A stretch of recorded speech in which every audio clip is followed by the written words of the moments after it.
Good evening dear student. स्वागत करते हैं आप सभी का आपके अपने YouTube channel OD study point में। तो प्यारे दोस्तों, आज की क्लास में हम लोग सॉल्व करेंगे फिजिक्स के मोस्ट इम्पॉर्टेंट टॉप 10 क्वेश्चन को।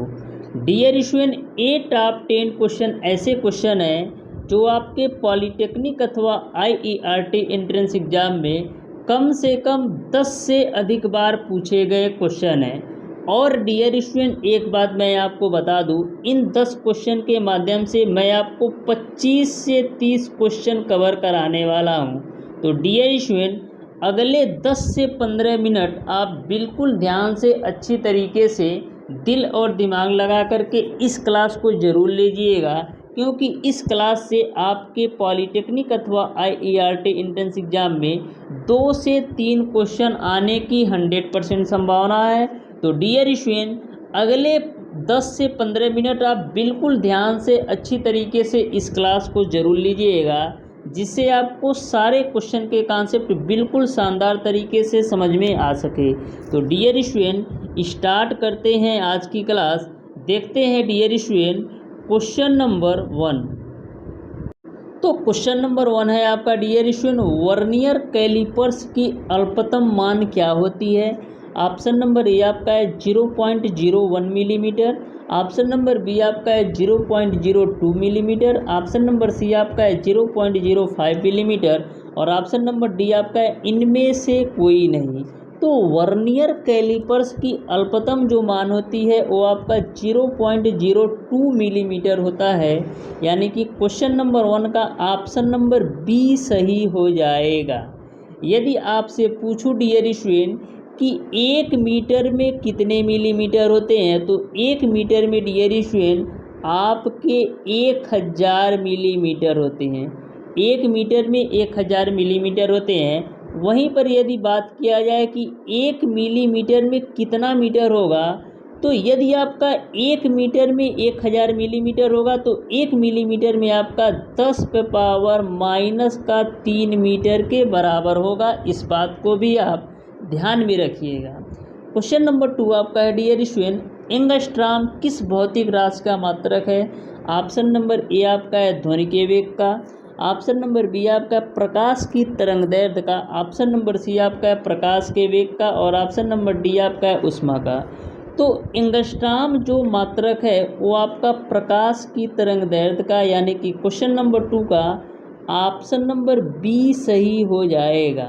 क्वेश्चन नंबर 2 का ऑप्शन नंबर बी सही हो जाएगा। क्वेश्चन नंबर 3 आपका है, निम्न में से कौन सदिश राशि है। ऑप्शन नंबर ए आपका है धारा। ऑप्शन नंबर बी आपका है वैद्युत क्षेत्र। ऑप्शन नंबर सी आपका है दूरी। और ऑप्शन नंबर डी आपका है आयतन। तो इन चारों में जो सदिश राशि है वो आपका वैद्युत क्षेत्र है, यानी कि क्वेश्चन नंबर 3 का ऑप्शन नंबर बी सही हो जाएगा। वैद्युत क्षेत्र एक सदिश राशि है। डियर स्टूडेंट, एक ट्रिक मैं आपको बताता हूँ सदिश और अदिश राशियों को याद करने की। यदि यह ट्रिक आप 2 से 3 बार अच्छी तरीके से कॉपी में लिखकर याद कर लेते हैं, तो सदिश एवं अदिश राशियों से कोई सा भी क्वेश्चन आपके पॉलिटेक्निक अथवा आईईआरटी एंट्रेंस एग्जाम में पूछ लिया जाए, छूटेगा नहीं। बिल्कुल सिंपल से 2 ट्रिक हैं, एक सदिश राशि के लिए और एक अदिश राशि के लिए। तो दोनों ट्रिक आप अच्छी तरीके से ज़रूर याद कर लीजिएगा, क्योंकि सदिश एवं अदिश राशियों से आपके पॉलिटेक्निक अथवा आईईआरटी एंट्रेंस एग्जाम में एक क्वेश्चन 100% पूछा जाता है। तो देखते हैं डियर स्टूडेंट सदिश एवं अदिश राशियों के ट्रिक को। तो डियर स्टूडेंट, सबसे पहले बात करते हैं अदिश राशियाँ। तो अदिश राशियाँ होती क्या हैं। अदिश राशियाँ वे राशियाँ होती हैं डियर स्टूडेंट जिनको व्यक्त करने के लिए केवल परिमाण की आवश्यकता होती है। यानी अदिश राशियाँ वे राशियाँ होती हैं जिनको व्यक्त करने के लिए केवल परिमाण की आवश्यकता होती है, उसको हम बोलते हैं अदिश राशियाँ। अब अदिश राशियाँ कौन कौन सी होती हैं, इसको जो याद करने का ट्रिक है वो डियर स्टूडेंट आपका है, उस आर्द्रता को पानी दो। उस आर्द्रता को पानी दो। तो उ से आपका होता है ऊर्जा, स से आपका होता है समय, आ से आपका होता है आयतन, और द्र से आपका होता है द्रव्यमान। उसके बाद से त से आपका होता है डियर स्टूडेंट त से आपका होता है डियर स्टूडेंट ताप, और उसके बाद से चा से मतलब होता है चाल, और बी से मतलब होता है विद्युत धारा, और दो से मतलब होता है दाब। तो उस आर्द्रता को चाबी दो के माध्यम से डियर स्टूडेंट आप सभी अदिश राशियों को याद कर सकते हैं। ऊ का जो मतलब है ऊर्जा से है, स का मतलब समय से है, आ का मतलब आयतन से है, और द्रव का मतलब द्रव्यमान से है। उसके बाद से जो त है इसका मतलब आपका ताप से है, और जो च है इसका मतलब आपका चाल से है। उसके बाद से जो बी है इसका मतलब आपका विद्युत धारा से है, और जो आपका दो है इसका मतलब आपका दाब है। तो इस तरीके से उस आर्द्रता को चाबी दो के माध्यम से आप सभी अदिश राशियों को याद जरूर कर लीजिएगा। अब बात करते हैं डियर स्टूडेंट सदिश राशियों के बारे में। तो सदिश राशियां होती क्या हैं? तो सदिश राशियां वे राशियां होती हैं डियर स्टूडेंट जिनको व्यक्त करने के लिए परिमाण व दिशा दोनों की आवश्यकता होती है, उनको हम बोलते हैं सदिश राशियाँ। यानी कि सदिश राशियाँ वे राशियाँ कहलाती हैं जिनको व्यक्त करने के लिए परिमाण व दिशा दोनों की आवश्यकता होती है, उनको हम बोलते हैं सदिश राशियाँ। सदिश राशियों को याद करने का जो ट्रिक है डियर स्टूडेंट, वे आपका है वे सब भावी हुए।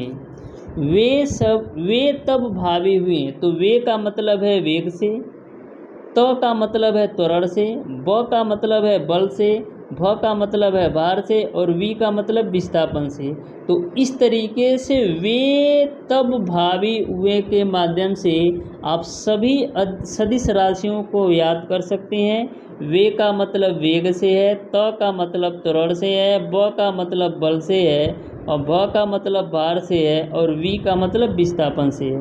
तो इस तरीके से सदिश एवं अदिश राशियों को 2 से 3 बार कापी पर लिख करके जरूर याद कर लीजिएगा, क्योंकि सदिश एवं अदिश राशियों से हर साल एक क्वेश्चन आपके एग्जाम में ज़रूर पूछा जा सकता है। यह पिछले 4 सालों के एक्सपीरियंस से मैं आपको बोल रहा हूँ। तो डियर स्टूडेंट अब देखते हैं क्वेश्चन नंबर 4। क्वेश्चन नंबर 4 है आपका डियर स्टूडेंट एक अश्वशक्ति बराबर होता है। ऑप्शन नंबर ए आपका है 745 वाट, ऑप्शन नंबर बी आपका है 747 वाट, ऑप्शन नंबर सी आपका है 746 वाट, और ऑप्शन नंबर डी आपका है 750 वाट। तो एक अश्वशक्ति कितने के बराबर होता है? तो एक अश्वशक्ति आपका 746 वाट के बराबर होता है, यानी कि क्वेश्चन नंबर 4 का ऑप्शन नंबर सी सही हो जाएगा। क्वेश्चन नंबर 5 आपका है कार्य की। ऑप्शन नंबर ए आपका है केवल दिशा होती है, ऑप्शन नंबर बी आपका है केवल परिमाण होता है, ऑप्शन नंबर सी आपका है ना दिशा होती है ना ही परिमाण, और ऑप्शन नंबर डी आपका है परिमाण व दिशा होती है। तो मैंने आपको बताया कि जो आपका कार्य है एक अदिश राशि है। कैसे? आपको मैंने टिक बताया कि उस आर्द्रता को चाबी दो, उस आर्द्रता को चाबी दो। तो यहाँ पर क का मैंने मतलब बताया है कार्य से, क का मतलब मैंने आपको बताया है कार्य से, क का मतलब आपका कार्य से होता है। यदि ये नहीं बताया होगा तो समझ लीजिए क का मतलब इसमें कार्य से है, यानी कि कार्य भी आपका एक अदिश राशियाँ हैं। तो अदिश राशियाँ क्या होती हैं? अदिश राशियाँ वे राशियाँ होती हैं जिनमें केवल परिमाण की आवश्यकता होती है। तो कार्य की क्या होगा? केवल परिमाण होता है। इस तरीके से क्वेश्चन नंबर 5 का ऑप्शन नंबर बी सही हो जाएगा। तो ध्यान में रखिएगा सदिश एवं अदिश राशियों से एक क्वेश्चन 100% आएगा, इस बात को आप याद कर लीजिएगा। क्वेश्चन नंबर 6 आपका है एक मशीन 500 जूल कार्य 10 सेकेंड में करती है, मशीन की शक्ति होगी। तो शक्ति का फार्मूला क्या होता है? तो शक्ति P बराबर आपका होता है डियर स्टूडेंट W/T के रूप में। तो यहाँ से डियर स्टूडेंट आप P की वैल्यू निकाल सकते हो। W का जो मान दे रखा है वो आपको दे रखा है 500 जूल, समय का मान दे रखा है 10 सेकेंड, 1 0 से 1 0 कैंसिल कर दो तो मिल जाएगा आपको 50 वाट। इस तरीके से क्वेश्चन नंबर 6 का ऑप्शन नंबर सी सही हो जाएगा। अब देखिएगा डियर स्टूडेंट क्वेश्चन नंबर 7। तो क्वेश्चन नंबर 7 आपका है, निम्नलिखित में ऊर्जा का सबसे बड़ा मात्रक है। ऑप्शन नंबर ए आपका है किलोवाट घंटा, ऑप्शन नंबर बी आपका है वाट घंटा, ऑप्शन नंबर सी आपका है अर्ग और ऑप्शन नंबर डी आपका है जूल। तो ऊर्जा का जो सबसे बड़ा मात्रक है वो आपका है किलोवाट घंटा, यानी कि क्वेश्चन नंबर 7 का ऑप्शन नंबर ए सही हो जाएगा। यदि आपसे पूछा जाए कि 1 किलोवाट घंटा बराबर कितने के बराबर होता है, तो 1 किलोवाट घंटा बराबर आपका होता है डियर स्टूडेंट 3.6 गुणे 10⁻6 जूल के बराबर। इस बात को भी आप ध्यान में रखिएगा, 1 किलोवाट घंटा बराबर 3.6 गुणे 10⁻6 जूल के बराबर होता है। वहीं पर यदि आपसे पूछा जाए कि 1 अर्ग बराबर कितना होता है, तो 1 अर्ग बराबर आपका होता है डियर स्टूडेंट 10⁻⁻7 जूल के बराबर। 1 अर्ग बराबर 10⁻⁻7 जूल के बराबर होता है। क्वेश्चन नंबर 8 है आपका, गुरुत्वाकर्षण नियतांक कैपिटल जी का मान निर्भर करता है। ऑप्शन नंबर ए आपका है पिंडों के द्रव्यमान पर, ये आपका पिंडों है तो पिंडों के द्रव्यमान पर। ऑप्शन नंबर बी आपका है पिंडों के बीच की दूरी पर। ऑप्शन नंबर सी आपका है समीप रखे अन्य पिंड के द्रव्यमान पर, ये समीप है। और ऑप्शन नंबर डी आपका उपरोक्त में से कोई नहीं। तो गुरुत्वाकर्षण जी का मान निर्भर किस पे करता है, ये आपको बताना है। तो गुरुत्वाकर्षण कैपिटल जी की जो वैल्यू होती है वो क्या होती है, वो आपका होता है Fr² अपान यम1 गुणे का यम2 के रूप में होता है। तो यहाँ से आप रिलेट कर सकते हैं कि गुरुत्वाकर्षण कैपिटल जी का जो मान है वो आपका पिंडों के बीच लगने वाले बल के निर्भर करता है, और दूसरा पिंडों के बीच की दूरी पर भी निर्भर करता है। जो आपका गुरुत्वाकर्षण नियतांक कैपिटल जी है ये डिपेंड करता है पिंडों के बीच लगने वाले बल और पिंडों के बीच की दूरी के वर्ग के, मतलब डिपेंडेंसी का निर्भर करता है। तो आपको बताना है कि गुरुत्वाकर्षण नियतांक जी का मान किस पे निर्भर करता है। अब तो मैंने आपको फार्मूला बता दिया है, अब तो आप बता सकते हो कि कैपिटल जी का निर्भरता किस पे डिपेंड करती है। तो इस क्वेश्चन का आंसर आप लोग कमेंट बॉक्स में कमेंट करके ज़रूर बताइएगा। डियर स्टूडेंट, बात करें कैपिटल जी का मान कितना होता है, तो डियर स्टूडेंट जो आपका कैपिटल जी का मान होता है डियर स्टूडेंट वो आपका कितना होता है, तो कैपिटल जी का मान आपका होता है 6.67 गुणे 10⁻⁻11 गुणे 10⁻⁻11 न्यूटन मीटर स्क्वायर अपान किग्रा स्क्वायर। ये आपका कैपिटल जी का मान होता है। इस वैल्यू को आप ज़रूर याद रखिएगा, क्योंकि आपके एग्ज़ाम में कभी कभी डायरेक्ट क्वेश्चन पूछ लिया जाता है कि कैपिटल जी का मान कितना होता है। तो बिल्कुल आपको नंबर सहित आपको न्यूटन मीटर स्क्वायर प्रति किग्रा स्क्वायर, यानी कि नंबर और मात्रक दोनों बिल्कुल अच्छी तरीके से याद रखना है, क्योंकि यदि आप मात्रक भी गलत लिखते हैं तो भी आपका क्वेश्चन गलत माना जाएगा। तो कैपिटल जी का मान 6.67 गुणे 10⁻⁻11 न्यूटन मीटर स्क्वायर अपन किग्रा स्क्वायर होता है। क्वेश्चन नंबर 9 आपका है, किसी व्यक्ति का पृथ्वी की सतह पर भार आपका 72 किग्रा है, तो चंद्रमा पर उसका भार कितना होगा, ये आपको बताना है।